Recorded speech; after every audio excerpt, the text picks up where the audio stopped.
Thank you. Thank you so much for this opportunity.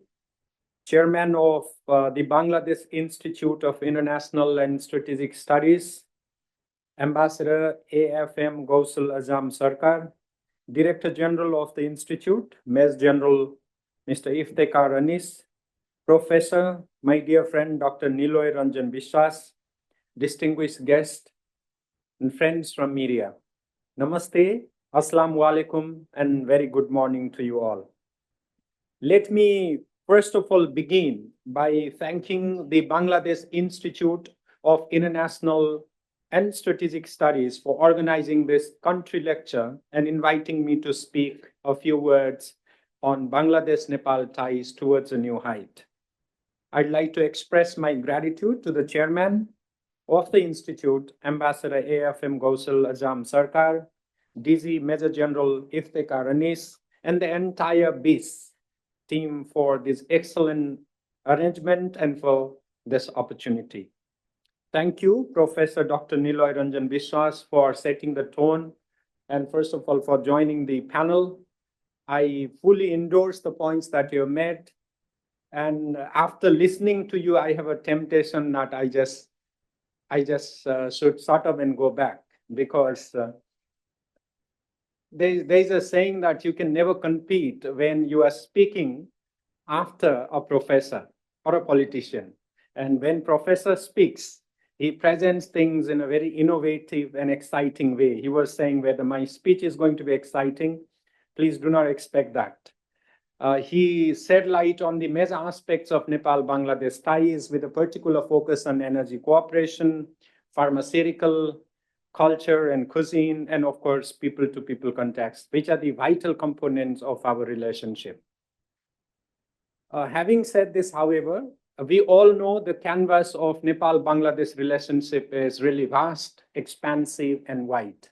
And when we are presented with a brush to paint on the same canvas, we have a habit of painting differently. And I am not an exception. I'll try to paint a picture of my choice, and I hope to do so by providing certain insights and perspectives, even if they do not present the full picture. I'll briefly shed light on four major aspects of our relationship. First, the spirit of true friendliness and friendship, true neighborliness and friendship, growing economic partnership, vibrant cultural and people-to-people exchanges, and finally, our shared pursuit of common goals through regional and multilateral frameworks.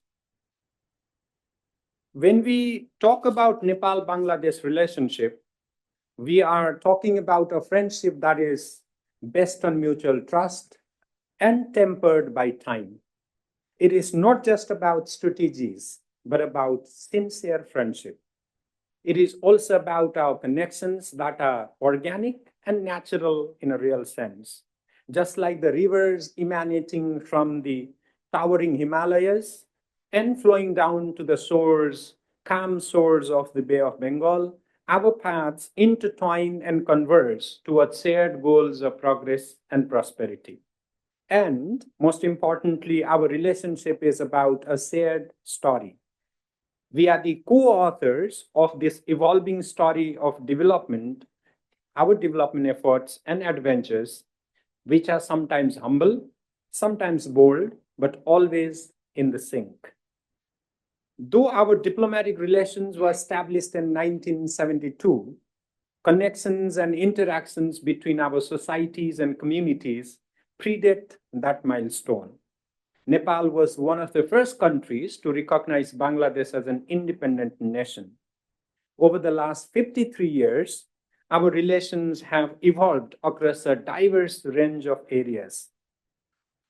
Engagements at the highest political level and an exchange of high-level visits have further added dynamism to our relations. We have always stood with each other in times of need, be it during Bangladesh's liberation war, Nepal's devastating earthquakes in 2015, or the recent COVID-19 pandemic. Nepali people consider Bangladesh as one of their closest friends. Bangladeshi people are admired in Nepal for their entrepreneurship, determination, and resilience. I find the similar sentiments among our Bangladeshi friends in Bangladesh towards Nepal and Nepali people. We also relate to each other in terms of our opportunities and challenges. These attributes constitute what I call a true neighborliness, and they are nurtured by an enduring friendship. The second driver of our relationship is a growing economic partnership. While we should concede that our current economic engagements remain at the modest level, we have also made some significant advances in areas of trade, connectivity, energy, and tourism, among others. Over the years, our bilateral economic and commercial ties have grown steadily. While trade between our countries is gradually increasing, we are yet to make significant headways. We have been negotiating a preferential trade agreement aimed at boosting our bilateral trade. A dedicated trade negotiation committee, TNC, has been tasked with negotiating the PTA text, determining the rules of origin, and eliminating the product list. To fully tap the trade potential between our two countries, there is a need to further intensify our efforts to enhance trade and investment linkages, including by eliminating or reducing the other duties and charges that are levied on our products. We must also address the non-tariff barriers, including through upgrading the facilities at the customs stations, standardizing the procedures, and harmonizing trade regulations. While Bangladesh has generously granted Nepal access to Mongla and Chittagong ports, most of our trade takes place through the Banglaband land port. The use of seaports remains limited, primarily due to distance and higher cost of transshipment. Nevertheless, we remain optimistic about greater utilization of these seaports for bilateral and our third country trade, particularly through the Rohanpur-Singhabad railway transit route, which offers possibilities for enhanced connectivity. When we deliberate on the new heights of Nepal-Bangladesh ties, power trade has emerged as the most promising avenue of our cooperation. Given Nepal's hydropower potential and Bangladesh's energy needs, energy cooperation is indeed a win-win enterprise. With the historic power flow of 40 megawatt of hydroelectricity from Nepal to Bangladesh via the Indian grid on 15th of November 2024, energy cooperation has opened a new chapter in our economic partnership. And I thank Professor Biswas for highlighting this. He's already touched upon the major points around energy cooperation, but just want to highlight that this implementation of the agreement, the tripartite agreement among Nepal, India, and Bangladesh, which was concluded on 3rd of October 2024 in Kathmandu, has opened a new chapter in our economic partnership. With this, regular transmission of power is scheduled to occur for 5 months annually from mid-June to mid-November, aligning with Nepal's peak energy production season. While this may be just a small, and I call it a baby step in our energy cooperation, it carries symbolic significance as it has the potential to generate new momentum for cooperation in power sector at both bilateral and sub-regional levels. Also, there are talks underway for a joint venture agreement between our two governments, between Nepal and Bangladesh, in the Sunkosi third hydropower project, which is quite a big one, which is 683 megawatt hydropower project. Bangladeshi authorities, I'm told, are also in touch with the GMR Company of India, which is developing 900 megawatt hydropower project called Upper Karnali, out of which 500 megawatt of hydroelectricity would come to Bangladesh once the negotiations between GMR Company of India and Bangladesh are concluded. There is one more economic and broader developmental issue on which we are working quite closely. We are both set to graduate from the least developed country category by 2026. Of course, we all know graduation is an important development milestone for both of us. But going forward, our countries are sure to confront various challenges, including due to the loss of international support measures. So we must continue to work together, share experiences and lessons learned, and work together, including at the international financial institutions and multilateral frameworks, for a smooth, sustainable, and irreversible LDC graduation. We are working together at the moment, both bilaterally and at international forums, to push against any pushback to ensure a smooth and sustainable graduation. Now, please allow me to touch upon the third aspect of our relationship, that is cultural and people-to-people relations. Culturally, our nations share age-old and deep-rooted connections. We are woven together by a rich tapestry of shared traditions, spiritual linkages, and language affinities. Our peoples appreciate each other's art and music and carry centuries of wisdom that continue to shape our modern identities. You might recall great Bengali scholars and philosophers such as Atis Dipankar and Banaratna traveled to Nepal centuries back. Atis Dipankar traveled to Nepal in 11th century and Banaratna a little later to spread Buddhism in various parts of Nepal. It was in 1908, I'm just highlighting the major milestones of how old and historic our cultural and people-to-people linkages have been. It was in 1908, the renowned Bengali scholar Haraprasad Sastri discovered a palm leaf manuscript of the Charza Pad in the royal court of Nepal. Our shared linguistic tradition and heritage is evident in the Sanskrit being the origin of both Nepali and Bangla languages. We celebrate similar festivals such as Nepali New Year and Pohela Baisakh, Dasai in Nepal and Durga Puja in Bangladesh, along with common festivals like Eid, Saraswati Puja, and Pohela Fagun, among others. These are a testament to the way our cultures, customs, and traditions blend so harmoniously. Similarly, tourism contributes to the promotion of greater understanding and appreciation between the peoples of our two countries. Nepal's vibrant and welcoming spirit has captivated the hearts of many Bangladeshi friends, making it one of their most favored destinations for long. I'm pleased to note the increasing trends of touristic links in recent years. In 2024 alone, close to 50,000 Bangladeshi tourists visited Nepal. Currently, two airlines, Biman Bangladesh of Bangladesh and Himalaya Airlines of Nepal, are operating as many as 13 flights, direct flights between Dhaka and Kathmandu per week. To further consolidate Nepal-Bangladesh tourism connections, as Professor Biswas also highlighted very accurately, our both sides need to make sustained collaborative efforts, including through establishment of tourism circuits.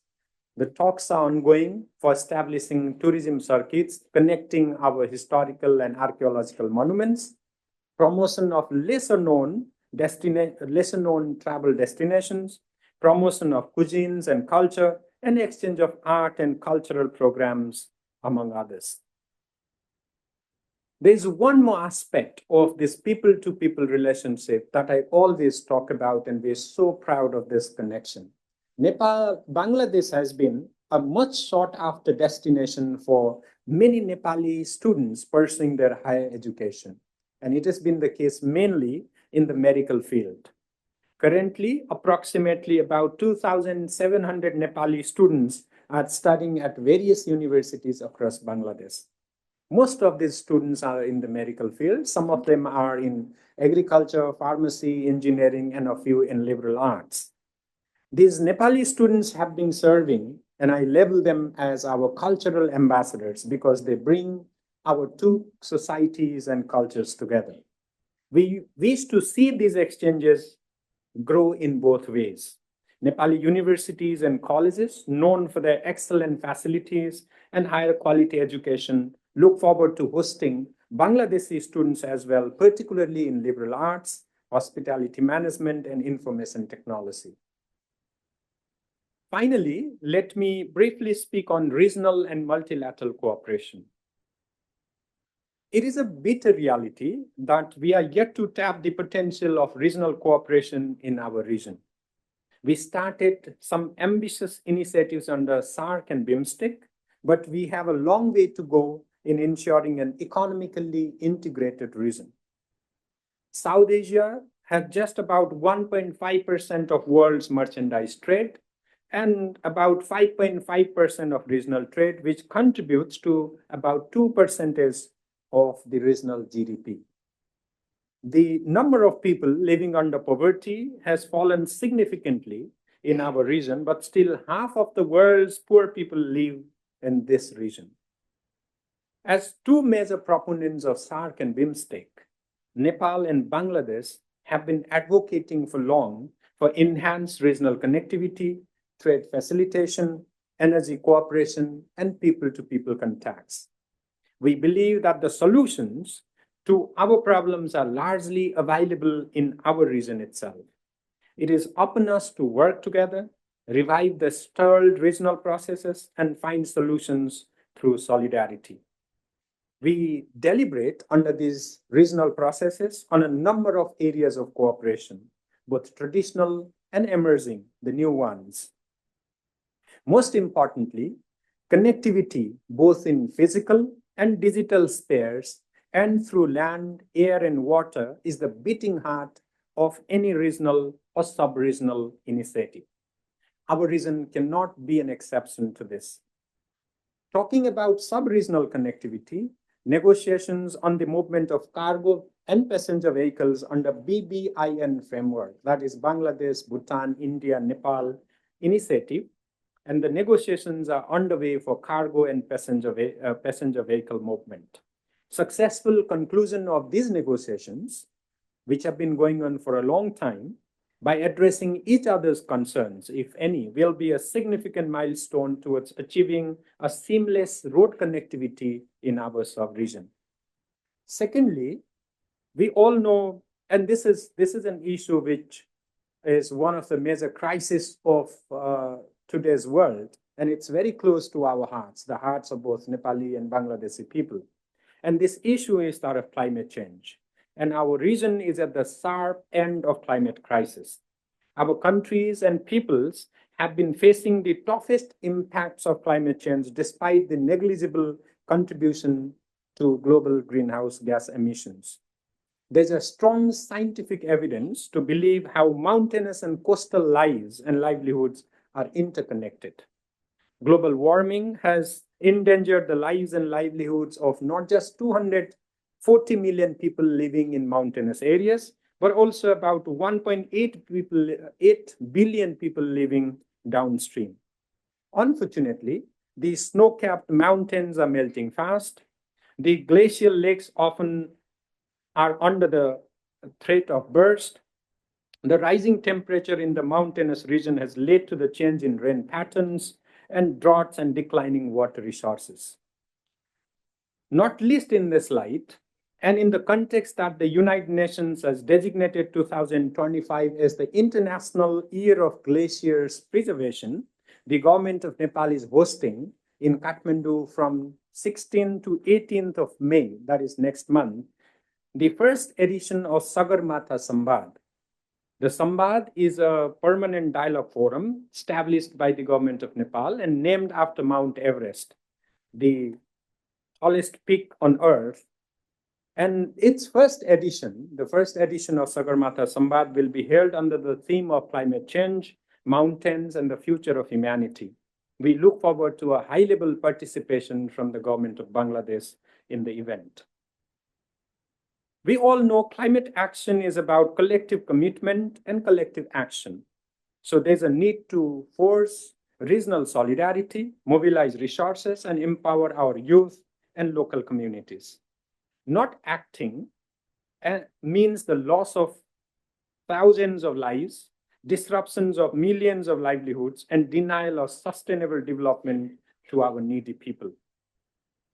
As Albert Einstein once said, we cannot solve our problems with the same thinking we used when we created them. It applies so accurately to the issue of climate action. So we must realize our responsibilities, renew our commitments, and accelerate actions. We must all work together and faster. I always believe that the cooperation between our two countries in multilateral forums is a less talked about subject. We work so closely to advance our common interest in the forums such as United Nations, Non-Aligned Movement, Group of 77 and China, and LDC Group, among others. We have often aligned our efforts on global development agenda, particularly in areas such as climate action, poverty reduction, sustainable development, LDC matters, and South-South cooperation, among others. Currently, as the first two, the largest troops and police contributing countries, Nepal and Bangladesh contribute to global peace and security through the UN peacekeeping operations. We continue to amplify in these multilateral frameworks the voices of developing countries like us and push for equitable international frameworks, including for climate finance, fair trade practices, and access to technology. In conclusion, we all know that only a few bilateral relations between the two close neighbors like Nepal and Bangladesh embody such immense promise and potential, such as the ones that our two countries do.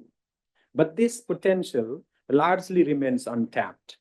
Now is the time to leverage the transformative power of our collective strength, solidarity, and cooperation for the mutual benefit of our countries and peoples. Now is the time for action. I thank you all for your attention, and I'll be very happy to interact with you. So there be any questions or feedback from your side. Thank you all. Thank you so much.